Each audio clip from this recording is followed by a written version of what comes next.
오늘은 예수와 제자들 간 예수와 그의 운동에 대한 인식의 거리. 제목이 조금 길죠? 예수 사제간의 예수와 예수 운동. 하나님 나라 운동이죠. 예수 운동에 대한 인식의 거리. 이런 말입니다. 스승과 제자가 인식을 달리 갖는 것은 어떻게 보면 자연스러운 것이죠. 그러나 이제 그 거리감이 너무 클 때, 이제 삼자가 봐도 좀 당황스러운 면이 있죠. 예수님과 그 제자들이 3년간 이제 공생애 생활을 했다고 그러는데, 결국은 예수의 제자들이 마지막 장면에서 어떻습니까? 심지어 예수를 파는 사람도 나타나고, 그 다음에 이제 수제자라는 사람도 모른다고 3번씩이나 부인하고, 다른 제자들도 비슷하죠. 다 달아나 버렸죠. 그 정말 외로운 예수. 우리가 정말 안타까운 예수를 볼 수 있는 거죠. 인간적인 면에서도. 공자님의 제자들 이런 경우는 그런 경우는 별로 없는 것 같고요. 석가모니 부처님의 제자들도 좀 속썩이는 사람이 있었죠. 일부는 있었지만, 이렇게 정말 전체 제자가 달아나 버리는 결정적 순간에 이렇게 다 배신을 당하는 이런 일은 참 없었거든요. 그래서 우리가 이제 그 역사적 예수도 그렇고 그 이후에 전개되는 그리스도교의 역사를 볼 때도 그것도 이제 그 연결고리를 또 역할을 했던 예수의 제자들이니까, 역사적 예수 연구 자체를 이제 제대로 보려면 이 제자들의 어떤 인식이나 행태, 행동, 이런 것들도 좀 보야겠다 싶어서 오늘 이런 시간을 좀 마련했습니다. 이미 그 예수 제10강에서 예수는 자신을 메시아라고 하지 않았다. 여기에서 많은 부분은 얘기가 된 면도 있어요. 그러나 이제 조금 전에 말씀드린 대로 이건 이제 제자들의 좀 어떤 그 초점을 맞춰서 얘기를 하고, 왜 그렇게 예수와 제자들이 3년간 공생애 생활을 했어도 끝내 이렇게 완전한 그 합의를 못 이루고 십자가 그 현장에서 각자 이렇게 돌아섰던가, 이런 문제를 한번 생각해 보려고 하는 겁니다. 그러니까 우리가 일반적으로 이해하는 것 이상의 어떤 세밀한 예수와 제자들 간의 아주 세미하지만 좀 중요한 어떤 인식의 차이가 있었던 거 아니냐. 어떻게 보면 동상이몽을 했던 그런 이유는 뭔가, 이런 걸 한번 좀 보자는 거죠.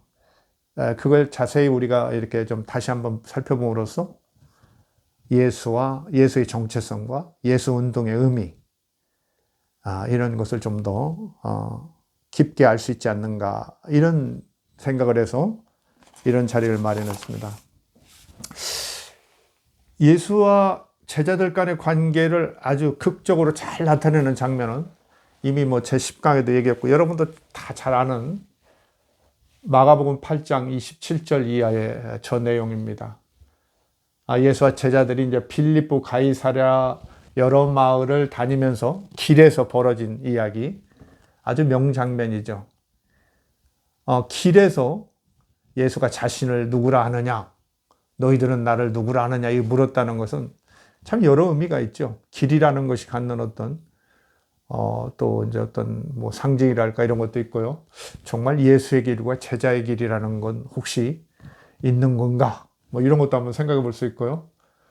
그러면서 뭔가 예수님이 또 베드로의 고백을 통해서 또 좀 꾸짖었다고도 하고, 이런 것을 보면은 조금 그 현장이 우리가 생각하는 그렇게 가벼운 현장이 아니었다. 이걸 우리가 좀 예상할 수 있죠. 그래서 어떤 분들은 이제 여러분도 잘 아는 그 도마복음 13절에 이 구절이 거의 비슷하게 나오는데, 거기에 보면은 그러죠. 예수님이 이제 나를 누구와 비슷한가 빗대 보아라, 이렇게 하니까 누굽니까? 시몬 베드로는 천사와 비슷합니다. 이러고, 마태는 현명한 철학자 같습니다. 이렇게 했다는 거죠. 그런데 도마는 저는 도저히 말씀드릴 수 없습니다. 이러니까 예수님이 굉장히 칭찬했다는 거예요. 그래서 이제 예수님의 존재를 그렇게 뭐라고 표현한다는 건 정말 어려운 일이고, 그래서 이렇게 표현하지 않는 도마가 네가 정말 너는 내 제자가 아니다 뭐 이러면서 너는 나와 같은 깨달음을 얻었다 이러면서 칭찬했다는 거죠. 불교 같은 데도 그런 일이 가끔 있는, 가끔이 아니라 있는 이야기인데요. 이렇게 이제 어떤 존재를 말하기라는 건 어려운 거죠. 우리가 이제 노자의 유명한 도가도, 비상도 그랬죠. 도를 도라고 할 수 있으면 참 도가 아니다. 뭐 이런 말이죠. 진리 같은 것이 얼마나 대단한 건데, 진리가 이러이러하다 이렇게 얘기한다는 건 불가하다는 얘기죠. 그런데 정말 그게 그런 장면인가? 사실은 이걸 제가 이제 설명해 드리면 알겠지만, 이 장면은 예수가 이제 예루살렘 성전에 들어가기 전에 뭔가 자신의 운명에 대해서 얘기하면서 그 운명을 얘기하기 위해서 제자들이 가지고 있는 기존 견해와 자기의 견해가 차이가 있음을 이미 알고 사실 이런 장면을 만드는 거죠. 만들어서 결국은 여기서 이제 처음으로 이 얘기를 하면서 처음으로 이제 예수님이 자기가 죽임을 당해야 한다. 그 대제사장과 서기관들에게 죽임을 당할 것이다. 이런 것을 얘기했다는 거죠. 이건 뭔가 이제 자기의 어떤 역사적 역할이 어떤 정점에 도달했음을 이제 깨닫고 그것을 얘기하기 위해서 물어봤던 거죠. 그리고 한가한 그런 무슨 학문놀이, 철학놀이가 아니에요. 그래서 철학이나 종교학 하신 분들은 뭐 예수를 예수라고 말하면 예수가 아니다 막 이런 얘기도 하시고 그러는데, 여기는 그런 장면이 아니다. 상당히 역사적으로 긴장된 아주 명장면이다. 이걸 우리가 좀 알고요. 이렇게 좀 이걸 같이 좀 살펴보시기 바랍니다. 예수와 제자들이 빌립보 가이사랴 여러 마을로 나가실 때 길에서 제자들에게 물어 이르시되, 이게 초기는 아니에요. 분명히 이게 마가복음이 역사적 연대를 정확히 알 수는 없지만, 여기 보면 이제 죽임을 당하고 뭐 이런 거 얘기하는 거 보면은 마지막 예루살렘에 갈 때 그 장면이라는 것을 우리가 알 수 있는데요. 제자들에게 물었어요. 길에서. 아니 3년간이나 잘 지내다가 갑자기 길에서, 한번 생각해 보세요. 사람들이 나를 누구라 아느냐. 사람들은 세례 요한이라고도 하고 더러는 엘리야, 더러는 선지자 중에 하나라 하나이다. 그냥 일반들은 대개 그냥 선지자의 하나로 아닐까 이렇게 생각한다는 거죠. 근데 이게 이제 예수님의 본 질문은 아니죠. 너희는 나를 누구라 아느냐? 이게 이제 큰 질문이겠죠. 제자들, 너희들은 나를 누구라 하느냐? 너희들은 나를 누구로 보느냐? 이런 말이죠. 베드로가 이르되 주는 그리스도시니이다 하매, 예수님은 그리스도입니다. 그리스도라고는 안 했을 가능성이 높죠. 메시아라고 했겠죠. 주님은 메시아이십니다. 뭐 이렇게. 마태복음은 하나님의 아들이고 그리스도시라고 이렇게 얘기하는데, 그건 마태복음이 이제 마가복음보다 한 15년쯤 뒤에 나오면서 많이 이렇게 고친 거니까 너무 그걸 의식할 필요는 없어요. 베드로가 이르되 주는 그리스도시니이다 하매, 이건 베드로의 이야기가 아니라 사실은 그 제자들, 우리가 소위 12제자라고 하죠. 물론 예수님에게는 여성 제자도 있었지만은 여성 제자에 대한 그 자세한 어떤 기록은 사도행전이나 그 뒤에는 없기 때문에, 일단 이제 주 자료가 이제 말하고 있는 남성 제자들 위주로 여기서는 얘기를 하겠습니다. 베드로가 주는 그리스도시니이다 이렇게 했는데, 이건 베드로 개인의 이야기는 아닐 겁니다. 그 베드로는 예수를 메시아로 알고 지금 모시고 있습니다. 당신은 메시아십니다. 이런 얘기를 하는 거죠. 다른 제자들은 어떨까? 나중에 보면 알지만 같죠. 예수님이 메시아라고 생각하고 다 쫓아오는 사람들이거든요. 이에 예수님이 자기 일을 아무에게도 말하지 말라 경고하시고, 경고했다고 그랬죠. 먼저 지난번에도 제가 말씀드렸는데, 여긴 성경 헬라어로는 에페티메센이라고 그래서 꾸짖고 이런 말이에요. 꾸짖다. 여기 밑에도 꾸짖는다는 말을 하는데 사탄아 물러가라고 꾸짖는다. 꾸짖다. 에페티메센. 이게 자기 일을 아무에게도 말하지 말로 꾸짖고 이렇게 생각해 보세요. 쓸데없는 소리 하지 마라. 나는 메시아가 아니다. 사실은 저는 그렇게 했다고 보는 겁니다. 왜 그런가는 앞에도 이미 설명했지만 이따가도 조금 제가 말씀드리겠습니다. 자기 일을 아무에게도 말하지 말라 꾸짖으시고 경고하시고 인자가 자기가 많은 고난을 받고 장로들과 대제사장과 서기관들에게 버림받아 죽임을 당하고 사흘 만에 살아나야 할 것을 비로소 그들에게 가르치시되 사흘 만에 살아날 것까지는 얘기 안 했겠죠. 예수님이 부활한다는 거 제자들이 몰랐다는 거 다 알 수 있죠. 우리가 다 도망갔어요. 사흘 만에 부활할 걸 대비해서 뭐 준비하고 그런 것도 없잖아요. 이건 이제 나중에 예수 그리스도론이 확립되고 뒤에 이제 이게 들어간 거죠. 그러나 예수님이 내가 지금 예루살렘 성전에 가서 하나님 나라를 선포하려고 그러는데 내가 그 지도자들한테 내가 죽임을 당할 가능성이 매우 크다. 이런 걸 얘기했을 가능성이 있죠. 당연히. 그 정도도 예상 못 하겠어요. 비로소 그들에게 가르치시되 처음 얘기했다는 거야. 그동안은 그냥 하나님 나라 전파하고 가난한 사람들 일으키고 격려하고 같이 밥 먹고 환자들 고쳐주고 이런 거 하다가 이제는 예루살렘으로 들어가면서 내가 사실 하나님 나라를 예루살렘 성전에서 선포하려고 그러는데 6월절에 내가 그때 죽을지도 모르겠다. 그들이 가만 안 둘 것 같다. 이런 얘기를 했다는 거죠. 드러내 이 말을 하시니 처음으로 드러내서 얘기했다는 거예요. 베드로가 예수를 붙들고 항변했어요. 거의 아까 얘기한 에페티메선이나 같은 원어예요. 저것도 막 강력하게 그러지 마십시오 하고 거의 꾸짖는 수준을 했다는 거예요.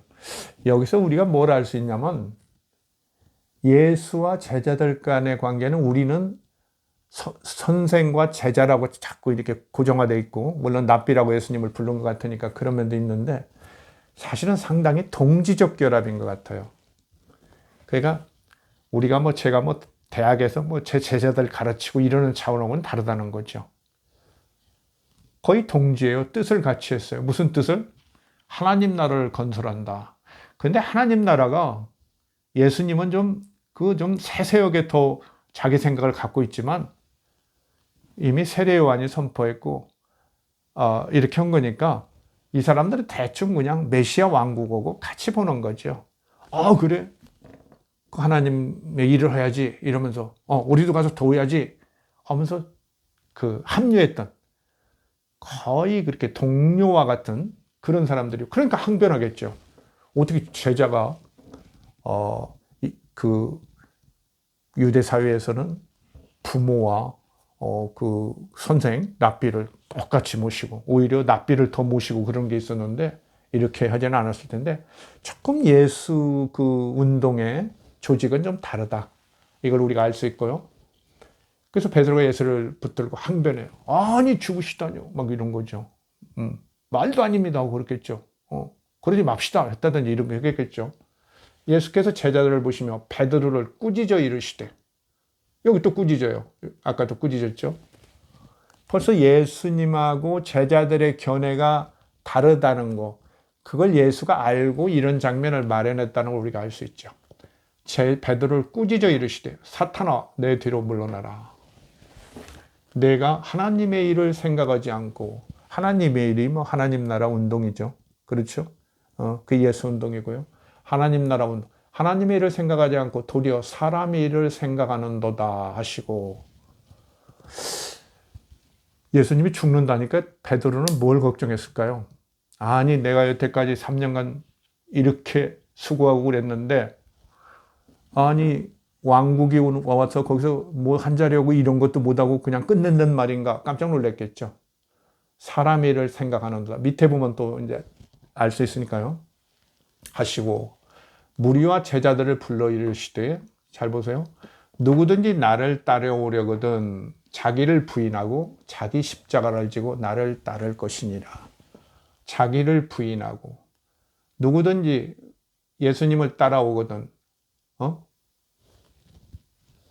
자기를 부인하고 자기 십자가를 지고 나를 따를 것이니라. 우리는 이제 익숙해서 그러는데요.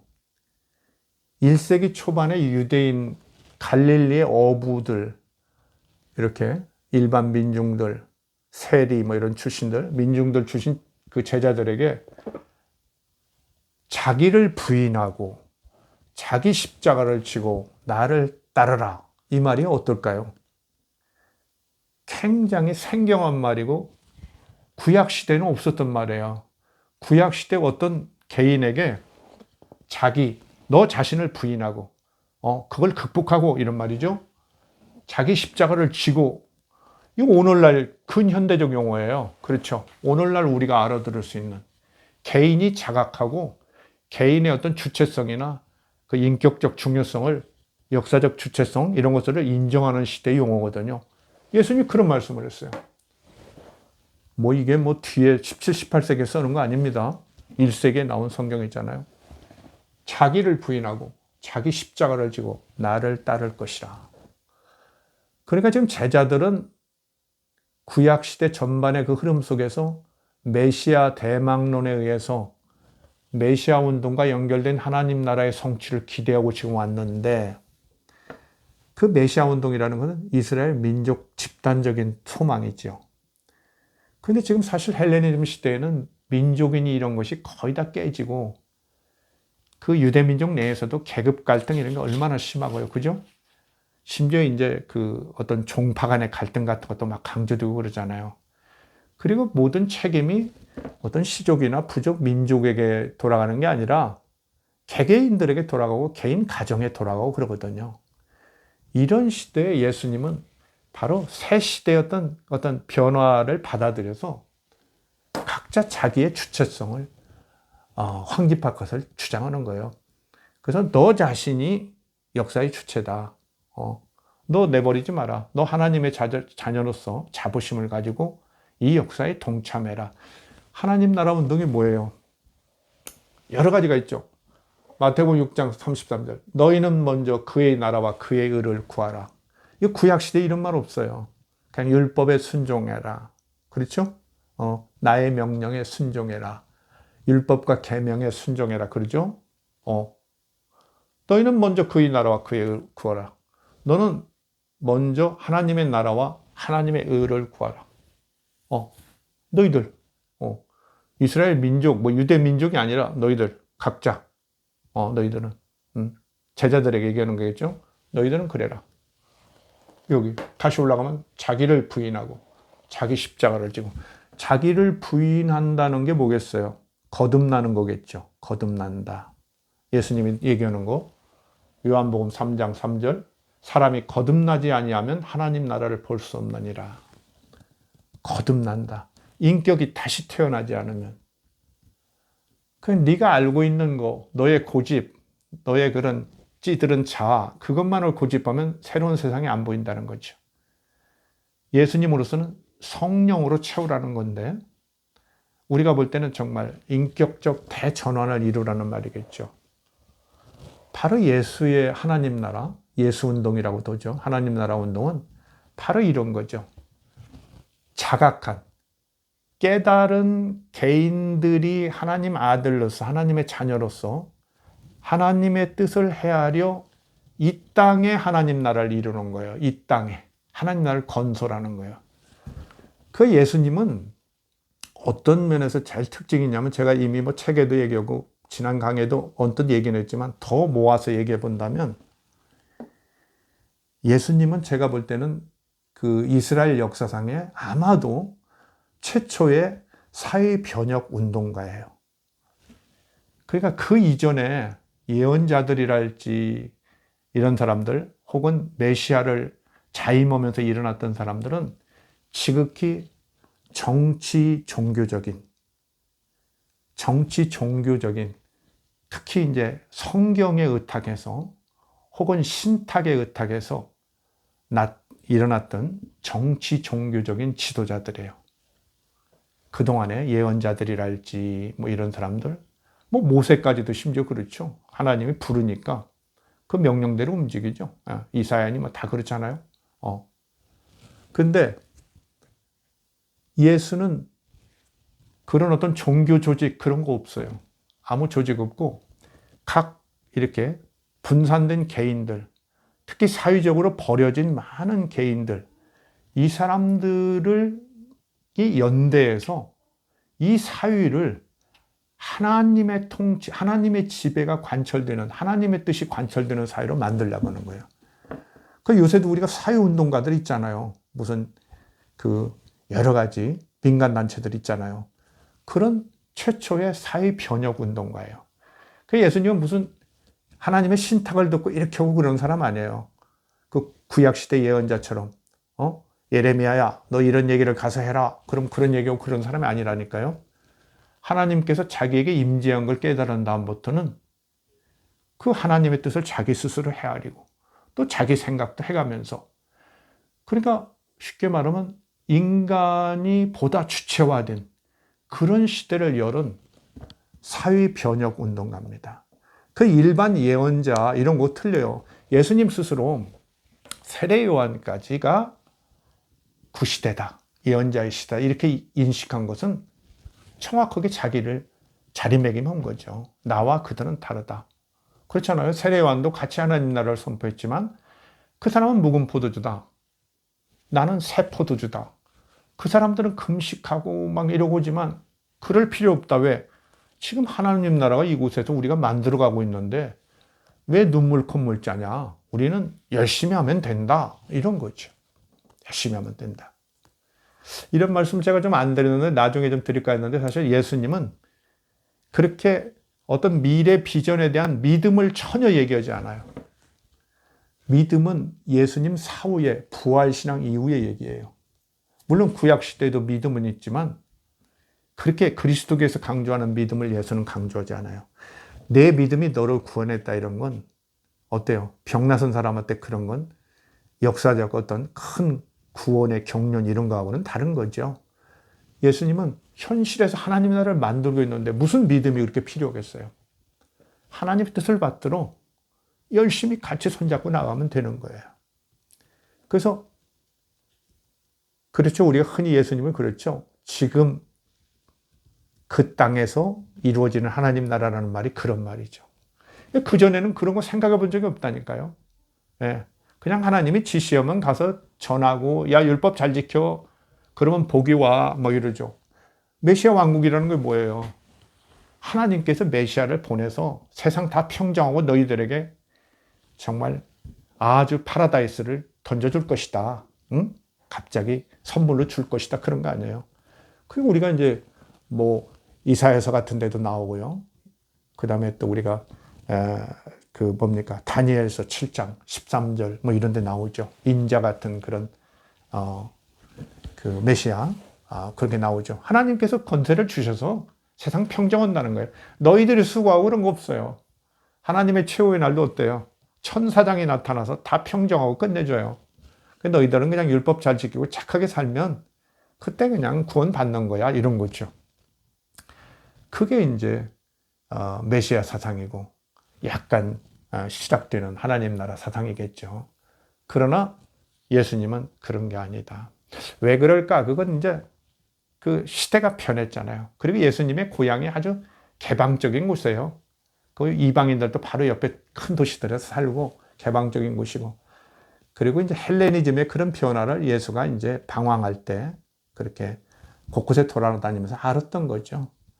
그리고 어때 이미 이제 그 사실은 바벨론 유수에서 해방될 때, 제2사야나 이런 사람들이 해방될 때 이미 이방인들도 구원이 된다. 우리가 이렇게 이방에 이렇게 쫓겨났던 이유는 이방 사람들에게 하나님의 존재를 알려서 그들도 다 구원하려고. 그래서 어때요? 만민이 기도하는 어떤 예루살렘 성전을 그 사람들이 상상하잖아요. 그 모든 사람에게 열려있는 그런 하나님 나라를 이제 상상한 거죠. 새 하늘과 새 땅이라고 그러죠. 근데 바로 그런 계통을 이은 거죠.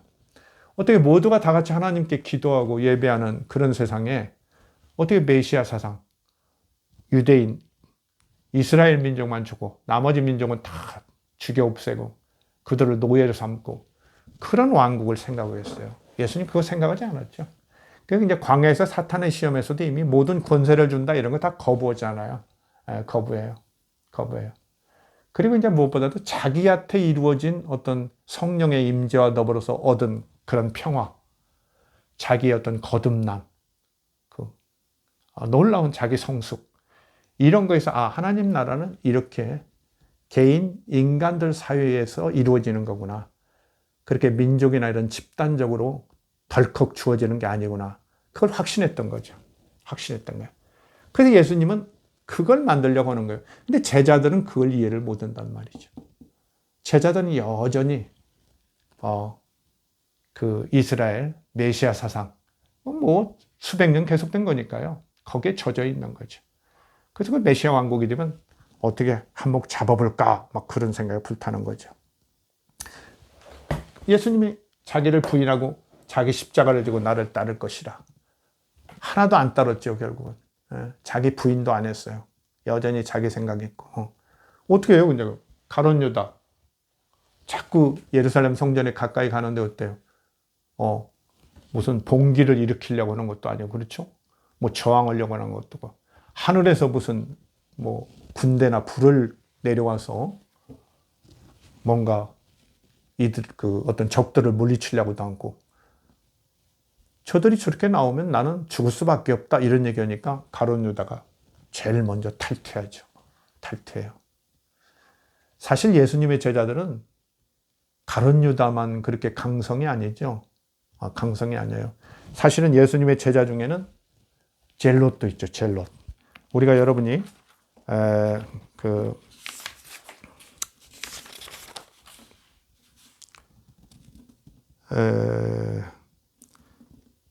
누가복음 6장 13절 예수의 12제자 이름이 나오는데 거기에 보면 셀롯이라고 했는데 젤롯이라는 시몬. 젤롯이 이제 열심당이거든요. 아주 그냥 독립운동 열심히 하는 사람들인데 아주 그야말로 극우 민족주의자죠. 그런 사람 출신 시몬도 있었던 거죠. 그 다음에 어부들이라는 게 어때요? 되게 어부들이라는 게 아주 그냥 아주 뭐 좀 강력하죠. 체력도 좋고, 아주 그냥 강력한 사람들이에요. 그냥 강건한 사람들이죠. 정말 어부들이라는 게 일반 농부들하고 다르잖아요. 어떤 자연의 리듬도 있는 거지만 어업이라는 거 어때요? 막 풍파와도 싸워야 하고, 그죠? 어떤 때는 그냥 정말 대박을 터뜨려 일확천금도 이런 사람들이 갖는 어떤 역동성이 있거든요. 그 다음에 우리가 이제 조금 전에 얘기했지만 그 가룟 유다라는 사람도 그 가룟이라는 것이 사실은 그 어쩌면 그 시카리 이제 그 당시에 민족주의 우파 중에도 극우 테러리스트들이 이제 시카리라는 그런 단체가 있었는데 그 사람들은 이제 반민족 행위로운 사람들을 뭐 제사장이고 뭐고 그냥 품 안에 단도를 가지고 있다가 갑자기 빼서 찔러 죽이고 그러는 사람들인데요. 아마 가룟 유다가 그런 시카리, 극우 테러리스트 출신이었을 것이다. 이런 얘기도 하는 거예요. 예. 그 다음에 우리가 잘 아는 이제 뭐 요한, 야고보 요한, 이런 거 보면 어때요? 야고보 요한은 이제 마가복음 3장 16절에 또 이제 그 12제자 얘기가 나오는데 그 야고보와 형제 요한은 예수님이 그랬죠. 너희들은 보아너게다. 보아너게. 이제 우리의 아들. 번개의 아들이란 말이에요. 번개의 아들. 그 요한이나 야고보가 아주 그냥 성깔이 있는 거죠. 그 요한이 그런 일을 했죠. 한 번은 그 사마리아 동네를 통과해서 예루살렘으로 가려고 하는데 사마리아 마을에서 우리 동네 통과해서 예루살렘 못 간다. 막으니까 어때요? 예수님, 하늘에서 그냥 불을 그냥 불을 불러가지고 이 마을을 다 태워버립시다. 그래갖고 예수님 혼내죠. 혼내죠. 그딴 일이 어디 있냐. 이런 거 보면은 예수의 제자들이 어때요? 거칠거칠하죠. 사실 우리가 이제 오해하기 쉬운 게 저도 주일학교 때부터 너무나 뭐 평화롭게 물고기 잡다가 하나님 예수님의 소명을 받는 제자들 이런 걸 생각해서 그런데 또 거기 세리 마태도 그렇죠. 당시 세리라는 게 또 얼마나 또 그 어떤 민족 구성원들한테 욕먹는 직업이에요. 그러니까 다 이게 막 성깔 있고 뭐가 있는 사람이에요. 불뚱불뚱하고. 뭔가 사회 변혁을 바라는 사람들이에요, 사실은. 굉장히 좀 무지하고 그런 면은 있지만 사회 변혁을 바라는 면이 있다. 뭔가 새로운 세상을 적극적으로 바라는 면. 그러니까 이 사람들이 출가를 한 거예요, 출가. 거꾸로 하면 가출이죠. 가출해가지고 스님들은 출가한다고 그러니까 출가해가지고 어때요? 세상을 바꿔보자. 예수 따라서 한번 메시아 세상을 만들어보자. 이렇게 나온 거예요. 이 사람들이 생각이 있단 말이죠. 근데 어때요? 3년이라는 세월이 긴 것 같지만 또 짧은 세월이기도 해요. 그렇죠? 저도 뭐 제자들을 많이 같이 생활해 봤지만 3년이 뭡니까? 10년 생활해도 그냥 여전히 좀 덤덤한 사람도 꽤 있어요. 예. 그렇죠? 제가 이제 공부를 해보니까 저의 그리스도인으로서의 정체성 이런 거 확인하려고 한 10여 년 공부했다고 했잖아요. 그거 뭐 1, 2, 3년 해가지고는 뭐 별거 없어요. 제가 그래도 뭔가 좀 제 자신이 변화를, 생각의 변화, 어떤 감정의 변화, 이런 걸 확실히 느낀 것은 한 6, 7년 되니까 느껴지더라고요. 예. 그만큼 사람이 어떤 종교랄지 이런 문화적 전통에서 이렇게 참 자라온 사람들이 새로운 어떤 거듭남, 변혁을 정말 근본적인 인격적 변화를 얻는다는 거, 신앙의 변화나 어떤 이데올로기의 변화를 확실히 얻는다는 건 쉽지 않거든요. 쉽지 않아요. 굉장히 힘들었어요, 저도. 근데 이 사람들은 이렇게 무지하고 거친 사람들, 그런 사람들일수록 또 자기 생각을 또 좀 잘 안 바꾸려고 하죠. 그 어떻게 보면 예수님을 건성건성 따라다닌 면이 있다는 얘기죠. 그러니까 예수님이 이렇게 열심히 가르쳐도 자기를 부인하고 자기 십자가를 지고 얘기해도 안 되는 거죠. 뭔 말인가도 잘 모르는 거죠. 예수님이 이제 비유를 말씀하시고 제자들에게 가르쳤다고 그러는데 저는 사실 역사적 예수 쓸 때는 예수님이 이제 특별히 이 친구들한테 이제 복음 전파하고 이러라고 특별 지도를 했겠다 이렇게 생각했는데 또 한편으로 이제 이 강의를 준비하면서 생각해 보니까 꼭 그것만은 아니겠구나. 이렇게 생각이 다르기 때문에 이 친구들이 못 알아듣는 거죠. 너희 재산을 다 팔아서 가장 귀한 것을 다 팔아서 하나님 나라를 살아. 이런 얘기 못 알아듣는단 말이죠. 예. 곧 메시아 왕국이 올 텐데 뭘 다 팔으란 말인가 이러죠. 물론 자기들은 자기 인생을 일단 던진 건 사실이죠. 그 자부심을 갖기도 하고 그러는데 그런 건 사실이지만 혹시 그렇게 잘 못 알아들어서 자꾸 가르쳤나? 고집 피우니까 가르쳤나? 이런 생각까지도 하게 되더라고요. 자, 어쨌든 보십시오. 그 뒤에 바로 이어지죠. 마가복음 10장 35절. 세베대의 아들 야고보와 요한이 죽게 나와 여짜오되 이렇게 실컷 얘기했는데도 예루살렘 다가가면서 이 두 형제가 또 나와요. 주의 영광 중에 우리를 하나는 주의 우편에 하나는 좌편에 앉게 하소서. 예수님이 기가 막히죠. 기가 막혀도 또 설명해요. 어떻게 합니까? 제자가 못 알아들으면 설명해야죠. 그 예수님이 그러죠. 야, 세상 왕들은 이들이 하나는 주의 우편에 하나는 좌편에 좌의정 우의정 해달라는 얘기죠.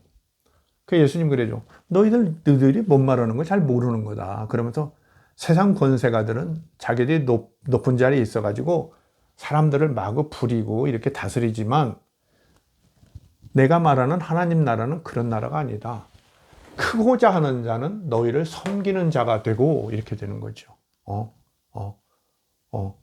높고자 하는 자는 종이 되어야 한다. 전혀 다른 세계를 생각하는 거예요, 예수님은요. 그 전통적인 메시아 세상하고는 전혀 다른 거예요. 새로운 세상을 생각한다고 했잖아요, 제가. 그 새로운 세상을 꿈꾸는 거예요. 사회 변혁 운동가라니까요. 이분은 그냥 단순한 예언자가 아니에요. 메신저가 아니라니까요. 새로운 자기 생각을 하는 사람이에요. 하나님의 뜻을 참작해서 자기 생각을 하는 변혁 운동가예요. 이걸 제자들이 못 알아듣는 거예요. 왜? 그 전에 전혀 그런 게 없으니까. 그들의 지성이라는 것이 매우 낮은 편인데 그걸 알 수가 있겠어요? 요새 날도 못 아는 사람 많잖아요. 좀 죄송한 얘기지만 너만 아느냐 이렇게 할 수도 있겠지만은 상당수의 신학자랄지 교회 지도자들도 이걸 지금도 간파하지 못해요. 여전히 예수님은 메시아로 왔었다. 자기를 감췄다. 그래서 부활승천하고 그래서 메시아 신앙이 확신돼 가지고 그리스도가 섰다. 이렇게만 가는 거죠. 안 그렇다니까요. 자기를 부인하고 자기 십자가를 지고 나를 따라가겠는데 한 사람도 십자가 지고 따른 사람 없다니까요. 다 도망갔지. 네, 그런 사람들이 무슨 예수님의 말씀을 알았겠어요? 그 본 뜻을 몰랐단 말이죠. 왜? 사실은 하나님 나라도 메시아 왕국과 하나님 나라가 그렇게 뚜렷하게 구분이 안 되거든요. 그렇죠? 메시아 왕국이 되고 계속 된다는 얘기인지 메시아 왕국이 되고 그 다음에 하나님께 바쳐서 하나님 나라가 된다든지 이런 게 명확하지 않거든요. 그러니까 이 친구들은 그냥 자기 좋은 대로 자기 해석을 하는 거죠. 요새 크리스찬들 다 자기 해석하죠. 목사님 뭐 좋은 말씀 하셔도 얘기 안 들어요. 아마 제 강의 듣는 분들도 좀 그런 분들 있을 거예요. 물론 처음이라 그럴 텐데 좀 자기를 여세요.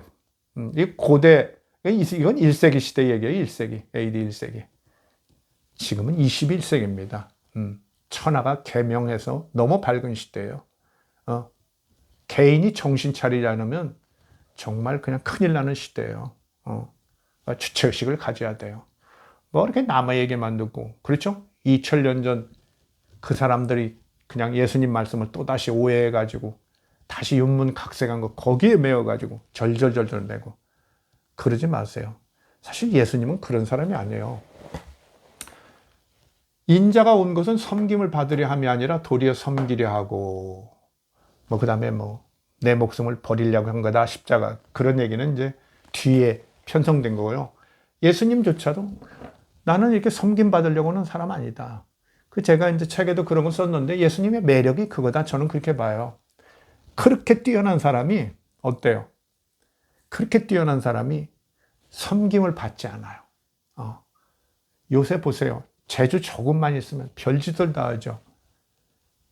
그 이상한 목사님들 일찌감치 서울 와가지고 그렇죠? 변두리에 천막 치고 지하실에서 교회 가지고 아주 위대한 대교회를 건설하니까 자기가 왕이 된 줄 알고 별의별 짓들 다 하죠. 별의별 짓들 다 해요. 네? 별의별 일들 다 하는 사람 많습니다. 참 이런 시대에 태어났으면은 정말 무엇을 할지 아무 자리도 못 차지하고 변두리에서 있을 분들도 그중에 있으리라고 보는데 그 시대를 제대로 만나서 그건 뭐 하나님의 은혜라고 하겠죠. 그분들. 그러나 어때요? 예수는 섬기려 오신 분이라는 거예요. 참 그래서 저는 매력 있다고 보는 거예요. 예수님. 예수님을 정말 인간으로서 보면서도 너무 매력 있다. 어떻게 저럴 수 있을까? 이런 거죠. 초지일관 목숨까지 던져서 자, 그 정도 하고요. 그냥 가룟 유다도 이제 대제사장들에게 은 뭐 30개 받고 넘겨줬다고 그러죠. 그 다음에 예수님이요. 사실은 가룟 유다가 넘겨진 다음에 같이 그 산으로 기도하러 가면서 그랬죠. 너희들이 다 나를 버리리라 이거 얘기였어요. 이거 사실인 것 같아요. 저는. 왜 그러냐면 제자들의 그런 어떤 성향을 다 알고 그들의 의식, 인식을 다 아니까 쟤들이 나한테 이제 메시아인 줄 알고 쫓아왔는데 다 한 자리 하려고 야고보와 요한뿐만 아니라 다른 사람도 다 같은 생각인 거야. 근데 얘들이 결국 내가 십자가에 처형되면 다 도망가겠구나. 그런 얘기를 한 거예요. 그러니까 베드로가 다른 사람은 다 버려도 저는 절대 안 버립니다. 막 이러고 큰 소리 치죠. 예. 그러니까 예수님 뭐래요? 이 밤 닭이 2번 울기 전에 내가 3번 부인하리라. 몰라요. 진짜 그렇게 했는지 저 말이 하도 독특해서 했을 것 같기도 하고 너도 부인하리라 이 얘기는 특별히 했겠죠. 분명히 했을 것 같아요. 너도 별 수 없다. 너도 부인하리라. 그렇게 했단 말이죠. 그 여기서 이제 예수님이 제자들과 당신 간의 어떤 인식의, 의식의 괴리를 확실히 알고 있었다. 내가 3년간 수고하고 가르쳤고, 내 주변에 워낙 사람이 없으니까 너희들하고 그저 같이 하나님 나라를 선포하는 데는 같이 했지만 이 죽음의 십자가까지는 너희들이 안 질 것이다. 이걸 알아차린 거죠. 알아차린 거예요. 그게 말했던 거죠. 말했던 거예요. 그 여러분 어떻습니까? 예수와 제자들은 확실히 어떤 인식의 차이가 있었어요. 그러니까 예수님은 새로운 어떤 사회 변혁 운동으로서의 하나님 나라를 새로 이 땅에 건설하려고 한 거고, 제자들은 어때요? 하나님의 어떤 기적적 능력으로 메시아를 통해서 이 땅에 다른 민족을 다 물리치고 메시아 왕국, 하나님의 왕국이 이루어질 것을 기대했던 사람들이에요. 전혀 다르죠.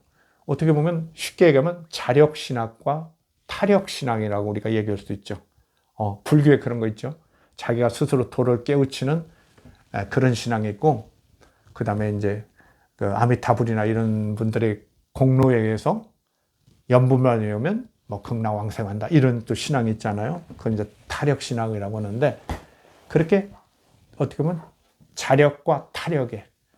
근데 이건 뭐 예수님은 무슨 그렇게 해서 그 구원받는다 이런 차원보다도 사실은 하나님 나라 건설을 통한 구원의 완성, 역사의 완성을 얘기했던 거죠.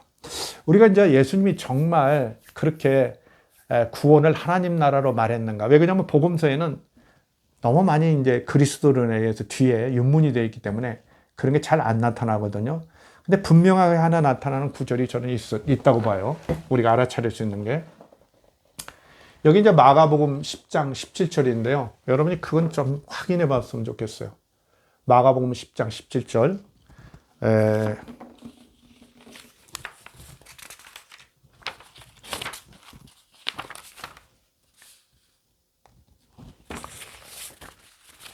여기입니다. 예수께서 길에 나가실 때 한 사람이 달려와서 꿇어 앉아 묻자오되 선한 선생님이여, 이렇게 물어보는 거예요. 내가 무엇을 하여야 영생을 얻으리까? 영생을 얻으리까? 아니 구원 얘기 안 했네요. 영생했네요. 뒤에 보면 알 수 있어요. 영생과 구원을 이 사람이, 이 성경 그 저자가 똑같이 쓰고 있어요. 영생을 얻으리까? 예수께서 이르시되 내가 어찌하여 나를 선하다 하느냐?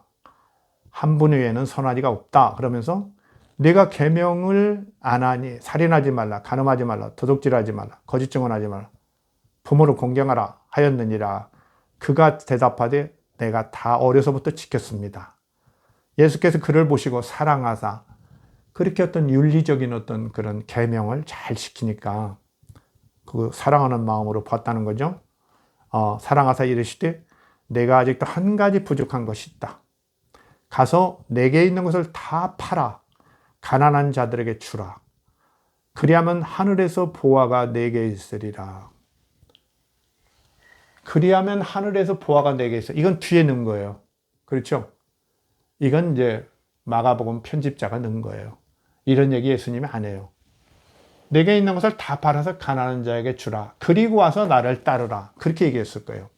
하나님 나라 운동하는데 너 계명 잘 지켰니? 예, 잘 지켰습니다. 뭐 유대교적 바탕에 사는 사람들이니까, 아 그래? 그러면 네 재산을 다 팔아서 가난한 데를 주고, 왜 그러냐면 그 재물을 네가 가지고 있는 한 그거 하나님처럼 섬기니까 너는 그것 때문에 흔들려 계속. 신경 써야죠. 그러면 너한테 하나님 나라가 도저히 이루어질 수 없어. 그거 다 주고 너한테 가장 소중한 것을 내어주고 이런 거예요.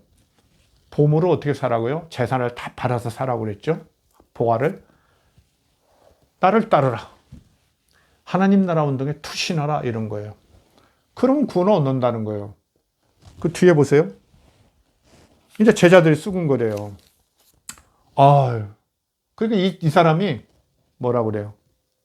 그 사람이 재물이 많은 거로 슬픈 기색을 띠고 근심하여 가니라.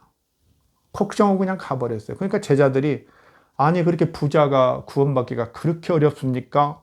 그러면서 26절에 그런즉 누가 구원을 얻을 수 있습니까? 이렇게 물어봐요. 그래서 예수님이 그러죠. 하나님 안에서는 가능하다. 이렇게 얘기하죠. 그런즉 누가 구원을 얻을 수 있는가?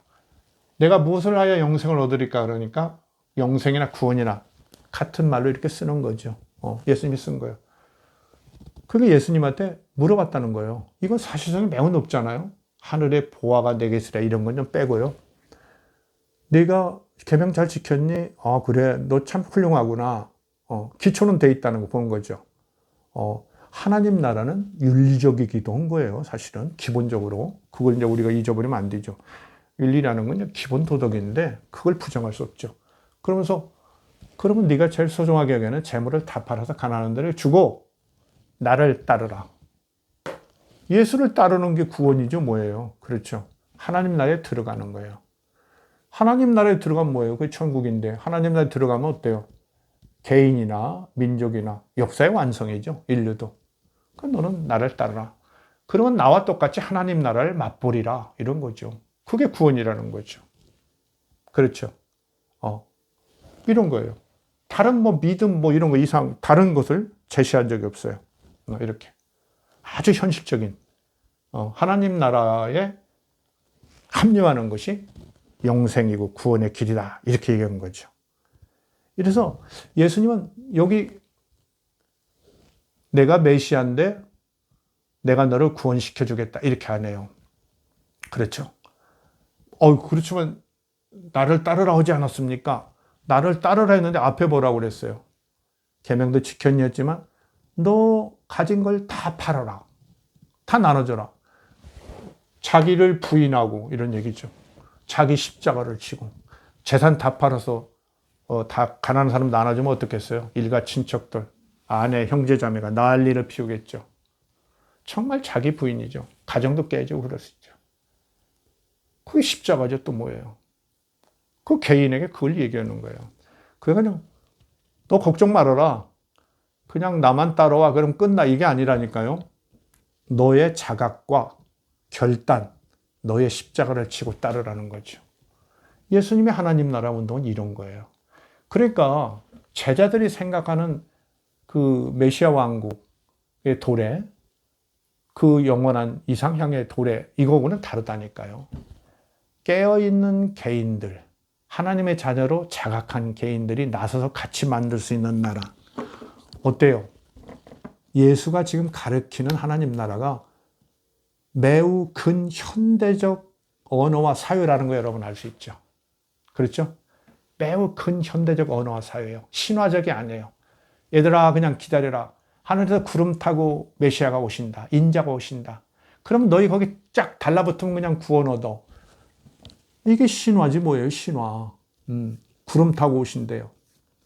제가 찾아봤더니 구름은 우리 대기권 위에 13km까지인가 있다고 그러던데 그렇게 조금이면 더 멀리 있으면 어떻게 한대요? 그건 말이 아니죠. 지금 그거 우리가 그렇게 믿어야 합니까? 그래서 저는 그래요. 믿고 싶으면 믿어라. 믿어지면 믿어라. 습관대로.